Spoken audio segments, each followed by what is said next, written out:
Hi, hello, and welcome to Anamika's Story 1.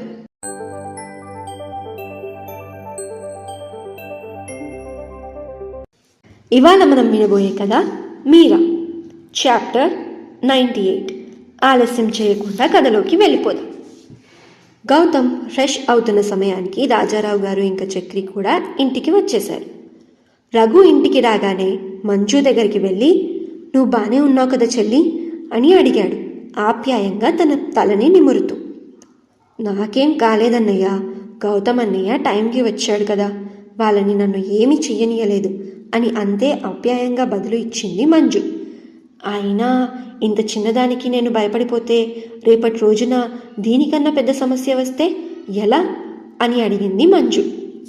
సరిగ్గా చెప్పావు మంజు, ఇలానే ఉండాలి అమ్మాయి అంటే. చూడరా రఘు, నీ చెల్లి ఎంత ధైర్యవంతురాల్లో. ఎందుకురా ఇంత ధైర్యమున్న అమ్మాయిని మీ అతి ప్రేమతో ఏదో ఒకటి అని మీ భయాలన్నీ వాళ్ళ మీద రుద్దుతారు అని సీతని కూడా చూస్తూ అంది సూరమ్మత్త. అదేంటి పిన్ని అతి ప్రేమ అంటావు, మా భయాలు మావి అని అంది సీతాలక్ష్మి. భయం ఉండాలి సీత, ఉండకూడదు అనటం లేదు, కానీ ఆడపిల్లలే ధైర్యంగా ఉంటాను అంటున్నారు. అలాంటప్పుడు మనం వాళ్ళ ధైర్యాన్ని పెంచాలి, అంతేకాని నువ్వు భయపడుతూ వాళ్ళని కూడా భయపడ్డం ఎందుకు అని అంది సూరమ్మత్త. సరిగ్గా చెప్పావు బామ్మ అని అన్నాడు చక్రి. తను రఘు వంక చూసి, రఘు, మంజు బానే ఉంది, నువ్వు కూడా ధైర్యంగా ఉండి తనని కూడా ధైర్యంగా ఉండనివ్వు, మీకేం కాదు, మేమందరం ఉన్నాం కదా అని రఘుకి ధైర్యం చెప్పాడు చక్రి. తన మనసులో ఎక్కడో చిన్న భయం మొదలైంది, అంటే రఘు మనసులో ఎక్కడో చిన్న భయం మొదలైంది, రేపటి రోజున ఊళ్ళో వాళ్ళు మంజుని ఏమంటారో అని. కానీ ఇప్పుడు అందరూ ధైర్యం చెప్పడంతో రఘు కూడా ధైర్యంగా నిలబడ్డాడు. నేనున్నా కదా రఘు, నాకు చక్రి ఇంకా మీరా ఎలానో నువ్వు ఇంకా మంజు కూడా అలాగే అని అన్నారు రాజారావు గారు. అవును రఘు అని భర్త మాటలకి గౌరవం ఇస్తూ అంది సీత. ఇది విని రఘు ఇంకా మంజు కళ్ళల్లో కన్నీళ్లు తిరిగాయి. అమాంతం తన 2 చేతులు ఎత్తి దండం పెట్టేశాడు రఘు. తన 2 చేతులు పట్టుకొని కిందికి దించి, ఏంటిరా ఇంకా చిన్న పిల్లర్ల ఈ కన్నీళ్ళు, పద అందరం కలిసి భోజనం చేద్దాం అని రఘు కన్నీళ్లను తుడుస్తూ అన్నారు రాజారావు గారు. అవును, నాకు కూడా ఆకలి దంచేస్తుంది, వైదు తొందరగా భోజనం ఏర్పాట్లు చూడు అని అన్నాడు చక్రి తన పొట్టని చేత్తో నిమురుతూ. మీరు కూడా వెళ్ళి ఫ్రెష్ అయ్యిరండి, రఘు నువ్వు కూడా వెళ్ళు, ఫ్రెష్ అయ్యిరా. గౌతమ్ కూడా పొద్దుననగా వెళ్ళాడు, అసలు వాడు కూడా ఏమీ తినలేదు, వాడు కూడా ఫ్రెష్ అవ్వడానికి వెళ్ళాడు, మీరు కూడా వెళ్ళండి, అందరం కలిసి భోజనం చేద్దాం అని అంది వైదేహి.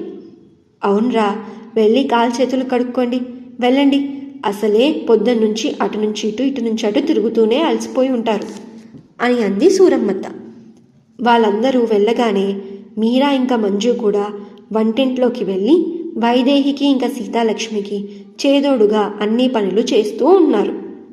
వంట పని పూర్తయ్యాక వైదేహి ఇంకా సీతాలక్ష్మి కూడా ఫ్రెష్ అవ్వడానికి వెళ్ళిపోయారు. ఫ్రెష్ అవ్వడానికి ఎవరి రూమ్లోకి వాళ్ళు వెళ్ళాక రోషన్ రాజీ దగ్గరికి వచ్చి, ఏంటమ్మా మనం ఒకటనుకుంటే అక్కడ ఇంకోటి జరిగినట్టుంది అని అన్నాడు.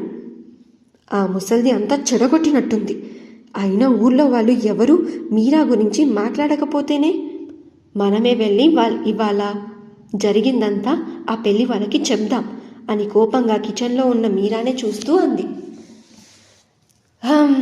నీ ఆలోచన కూడా బాగానే ఉంది అని అన్నాడు రోషన్. చక్రి ఇంకా మీరాతో పాటే ఈ రఘు ఇంకా మంజునా, అసలు ఈ మాట ఎలా అనగలిగావన్నయ్యా? ఎలా అయినా నా మీద నీకు ఇవాళ కలిగిన కోపాన్ని తీసేయాలి, మళ్ళీ నువ్వు నా మాట వినేలా చెయ్యాలి, చేసి మా వదిన పనేంటో, ఆ రఘుగాడి ఇంకా వాడి చెల్లి పనేంటో, నీ కూతుర్ని ఉద్ధరిద్దామని వచ్చిన ఆ డాక్టర్ గాడిని భయం పోయింది అని విర్రవీగుతున్న నీ కూతురు పనేంటో కూడా చూస్తా అని మనసులో ఉన్న తన అక్కస్సు తన కళ్ళల్లో తెలిసేలా మనసులోనే అనుకుంటుంది రాజీ. రోషన్ మాత్రం తల్లిని గమనించట్లేదు, తన పనిలో తనున్నాడు. అయితే ఇప్పుడు వాడి తప్పుడు దృష్టి మంజు మీద కూడా పడింది. కాసేపు అయ్యాక కిందికి వచ్చారు అందరూ. ఆకలి తారాస్థాయిలో ఉండడంతో కలిసి ఏం మాట్లాడకుండా భోజనం చేసేశారు. భోజనం అయిపోయాక గౌతమ్ మంజు దగ్గరికి వెళ్ళి, బాగానే ఉన్నావు కదా మంజు, ఏం ప్రాబ్లం లేదు కదా అని అడిగాడు. లేదన్నయ్య, నేను బాగానే ఉన్నాను అని చెప్పింది మంజు. గుడ్, నువ్వు ఇలా స్ట్రాంగ్గా ఉండడం నాకు నచ్చింది అని చిన్న చిరునవ్వుతో అన్నాడు గౌతమ్. సిటీలో ఒక్కదాన్నే కదా అన్నయ్య ఉండేది, అలా అలవాటైపోయింది అని అంది మంజు కూడా చిరునవ్వుతో. అది మంజు, నీతో ఒకటి చెప్పాలి అని కొంచెం సంకోచిస్తూ అన్నాడు గౌతమ్. ఎలా చెప్పాలో గౌతమ్కి అర్థం కాలేదు. మంజు తప్పుగా ఏమైనా అనుకుంటుందేమో అని భయపడ్డాడు. కానీ మంజుకు చెప్పాలి, ఎందుకంటే తను మీరా విషయంలో ఎలాంటి ఛాన్స్ తీసుకోవాలి అని అనుకోవటం లేదు కాబట్టి. ఏంటన్నయ్యా అని అడిగింది మంజు. మరి గౌతమ్ ఏం చెప్పాలనుకుంటున్నాడు? ఊళ్ళో వాళ్ళు మంజుని తప్పుగా అనుకుంటారా? తెలుసుకుందాం నెక్స్ట్ అప్డేట్స్లో. వింటూనే ఉండండి ఈ స్టోరీ మీరా, మీ అనామిక స్టోరీ వరల్డ్ ఛానల్లో మీ అనామికతో. ఈ స్టోరీ కనుక మీకు నచ్చితే ఈ వీడియోకి ఒక లైక్, అలాగే ఈ వీడియోని మీ ఫ్రెండ్స్ అండ్ ఫ్యామిలీ సర్కిల్లో షేర్ చేయండి. అలాగే మరిన్ని అప్డేట్స్ కోసం నా ఛానల్ని సబ్స్క్రైబ్ చేసుకొని బెల్ ఐకాన్ కూడా క్లిక్ చేసేయండి.